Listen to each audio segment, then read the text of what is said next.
Welcome in, everyone, to this week's edition of All In. I am Julia Moss, joined in here by Miles Grossman.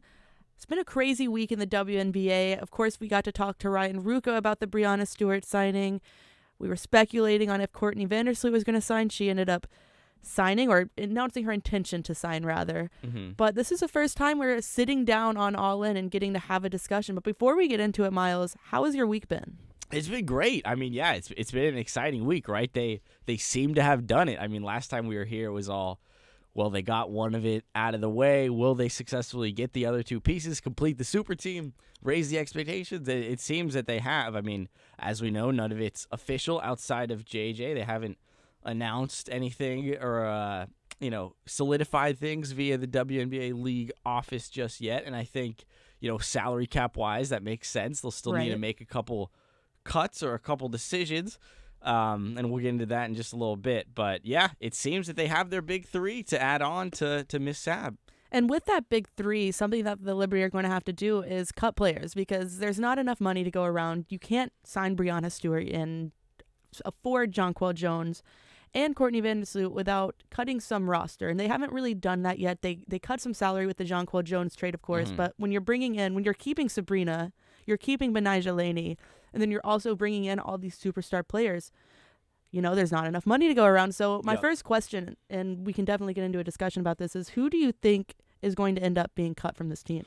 At this point, it seems that it's going to have to be 2 out of the 3 of some role players. I'm looking at, of course, Dee Richards, which would be heartbreaking for most Liberty fans, Jocelyn Willoughby, and Onyenwere as well, because those are players who you look at and they wouldn't move the needle all that much in the grand scheme after adding all this talent. And it seems that all it would take was 2 out of 3 of those to actually clear enough space. And going into this offseason, I thought, if they do land this big 3, it's going to take maybe getting rid of a Dolson or getting rid of a Laney via trade and clearing some space. And at this point, it seems they might not have to do that, which would be spectacular. I mean, can you imagine that talent? I mean, you have Dolson coming off the bench to go along with an all-star starting 5. It would just be unreal. But yeah, to answer your question, I would say Richards, Willoughby, and Onyenwere would be where I'm looking to say I think 2 out of those 3 might be gone by the time we tip off. Exactly, and you make a good point with Stephanie Dolson. I was just completely convinced that, her big salary was going to have to be the one that gets cut, but the fact that they can not only keep Steph Dolson, but have her want to stay on the team, even though her role will probably be a little lessened, that's incredible. I mean, incredible management by the Liberty, all in all. As far as who is probably going to get cut, I would like to see Dee Richards be the one that stays. I followed her in college, so I have a little bit of a bias there. She's very young. I mean, she hasn't done a whole lot for the Liberty yet. She hasn't gotten the most playing time. But as far as the potential going forward, and that's all they need at this point, to be honest, is potential.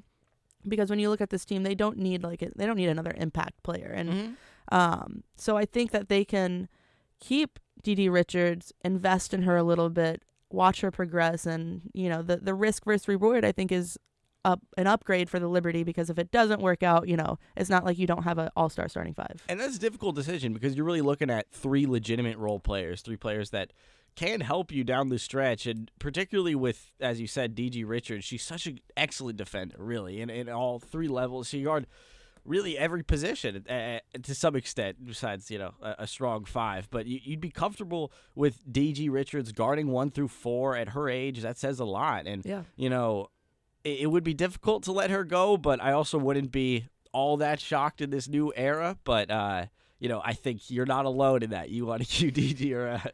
Yeah, and I think this whole situation really speaks to how difficult it is to make a roster in the WNBA. It's the most competitive league in the world, I would say, just because of 12 teams. Yeah, exactly. And of course, there's sites for that to expand soon, and I think there's a ton of reasons why that would be beneficial. And the biggest one is because if you don't perform immediately in the WNBA and you don't have a name to you, a lot of times you're not going to make it in the league. And I think you look in the NBA and you have stories like Jeremy Lin, and we'll talk about this, for Pick and Pod, another WFUV podcast later, but Cam Thomas, you have those players that aren't connected to a huge name at first and maybe take a minute to get to where they want to be. But I feel like in the WNBA, you don't get that room to progress as much just because there's roster spots. And it's not the WNBA's fault per se, because there is only 12 teams. There is a limited amount of roster spots, so you don't have that room to really like invest in a player long term. So yeah, I hear you. Yeah, and it's a tough spot because there aren't that many roster spots, and when you look at a guy, I like the Cam Thomas comparison. Although Cam Thomas is like that guy is so freaking young, it's amazing. Yeah. I mean, but it's true. DD Richards. I mean, I'd say a player of her caliber and her potential, her defensive potential, would be given more years in the NBA. That's very true.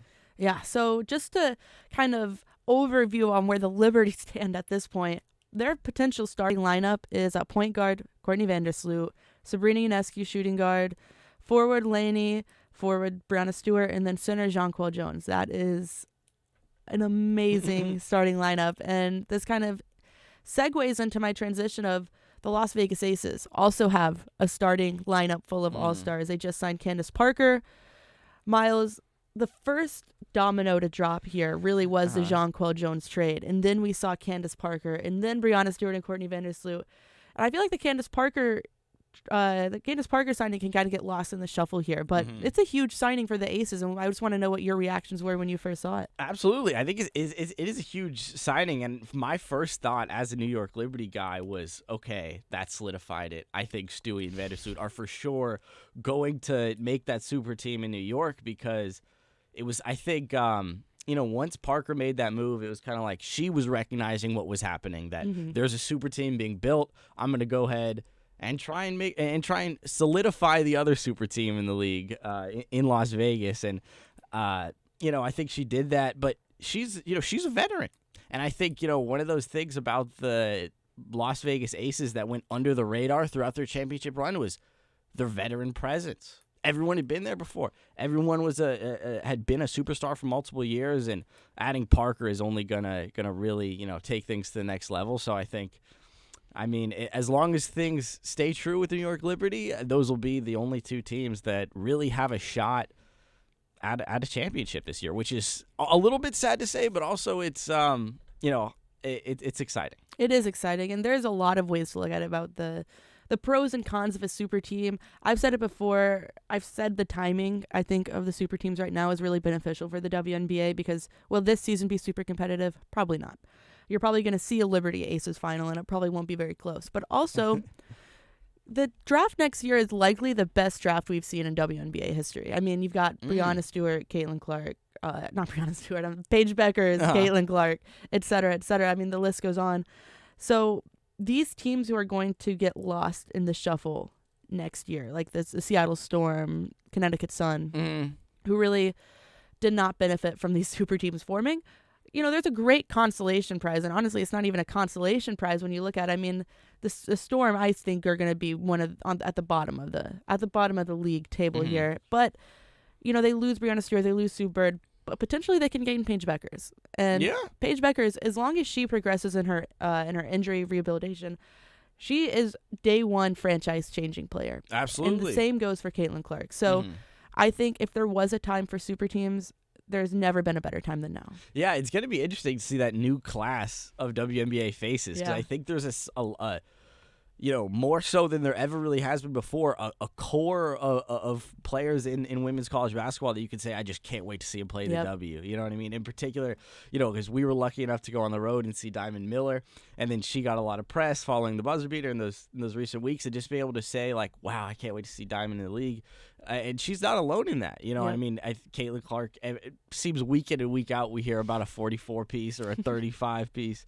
So yeah, I just can't wait, because there's a whole class of franchise players potentially going in the top 10 of next year's class, and for the teams that obviously aren't the Liberty and the Aces that won't have those draft picks, it's exciting, and you can say that this era of dominance for Las Vegas and New York could possibly be short-lived. I mean, these are in some cases aging superstars, so I think that this isn't going to be one of those things where for 5-6 seasons it's Las Vegas and New York, right? There will be the young and budding teams throughout this league. Exactly. So that gap is going to close really, really quick, and I think quicker than we've seen like in the NBA there hasn't really been super teams in the NFL, really.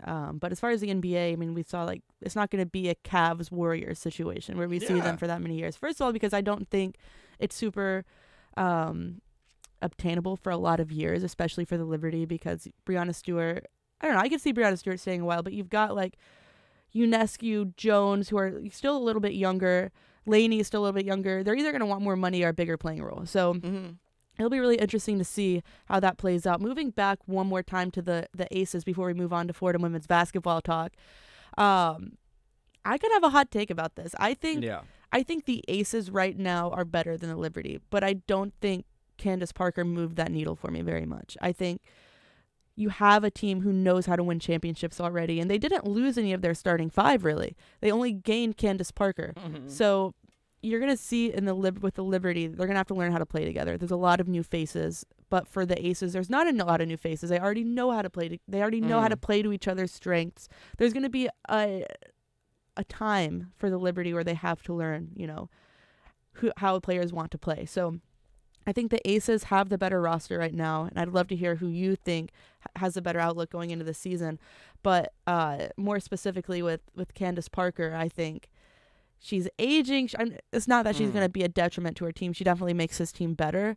But I honestly think the Aces had a self-built super team before Candace Parker joined. Well, I think the big issue with the Las Vegas Aces has always been depth. That's been the issue. They got an amazing starting five. But then you look at the bench. 5 scrubs who really are not impact players in this league just yet. And I think Candace Parker, not only does she add what she can from a playing standpoint, but for all those young players that are still developing, that still have potential, I think Candace Parker is going to be huge for their development for that second unit. Because can you imagine the Las Vegas Aces if the second unit steps up just a tad? I mean, it would be such a special team. I think, personally, as so long as the offseason moves stay strong and the Liberty land Vandersloot and Stewie officially, I'd say that the Liberty are the more talented roster at this point, just because they almost have a big four. They almost have a big five, where it's like it genuinely all of them are in that upper echelon tier. And you can almost say the same about the Aces, but not to the same extent. While Candace Parker, is going to add a lot to that team, I'm going to give the edge to the East Coasters and the New York Liberty. They're just, look at that talent. It's something that really hasn't been done before, I don't think. It hasn't. Definitely not through an off-season acquisition. Like, the Aces kind of have built their way into this super team, which, that's incredible in its own right. But this is the first time we've seen a super team really be built in an off-season for the New York Liberty and for the WNBA. So as far as betting odds go, this is my last little tidbit of information here. As of November of 2022, the betting odds for winning the WNBA championship, the Liberty were plus 1,000 and the Aces were plus 200. Okay. Now you look into the championship odds after Stewie and Sloot signed. Aces plus 135, Liberty plus 150. Wow. So it is very close. It'll be really, really fun and interesting. It's a great time for the WNBA. I mean, I think they're going to benefit from this. Ticket sales, I know I'm excited to go to Barclays. So very excited. It will be fun. Yeah, very excited for the start of that season.